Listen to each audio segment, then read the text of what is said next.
A bus conductor went viral for bringing good vibes to passengers. Paano ba naman kasi sumasayaw sa biyahe? Magaling ang balanse nito. Mobile Journal, Denise Valdez Sancho again with the story. Sa bus ba ang pahinga mo bago pumasok o pagkatapos ng trabaho? Ang konduktor kasi na nakilala ko, naghahatid ng saya sa mga pasahero. Kasama na sa buhay ng konduktor ang ma-experience ang malalang traffic sa EDSA at all-day na pagtayo para magtawag ng pasahero. Pero ang EDSA bus carousel conductor na si Rogelio Ferolino Dayday o mas kilala bilang Jong, sinasabayan lang ng sayaw ang stress. Hataw kung hataw ang galawan niya habang pumapasada sa EDSA bus carousel.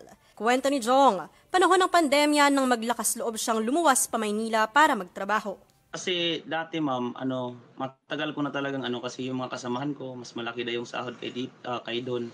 Kaya napag-isipan kong pumunta dito na sakali na magbago yung buhay, gano'n. Mula rito, nakapasok na siyang konduktor.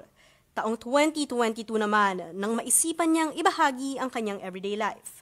Kasama ang mga pasaway sa kalsada, mga aksidente, pagbaha, at pati iba pang problema dahil sa matinding traffic. Inspired kasi ako sa mga yung mga nagbablog, na kumikita sila, nagbablog sila. Kaya sabi ko sa sarili ko, bakit di ko kaya subukan ganun? Baka may magbago sa buhay ko, may ganun.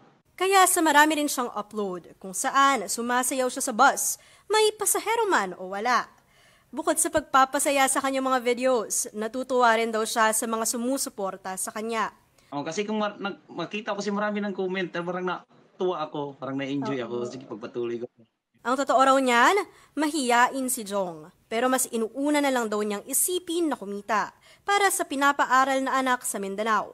Sa mga katulad ko na mahiyain dati, iwala niyo na yung hiya niyo kasi dito sa pag masanay ka na, marunong ka na, dito ka na sumaya. Hirap talaga magsimula mag-vlog pero pinagpatuloy ko siya. Hindi lahat ng biyahe smooth lang. Minsan may lubak ding madadaanan. Pero ang mahalaga, alam mo ang dahilan kung bakit mo ito ginagawa.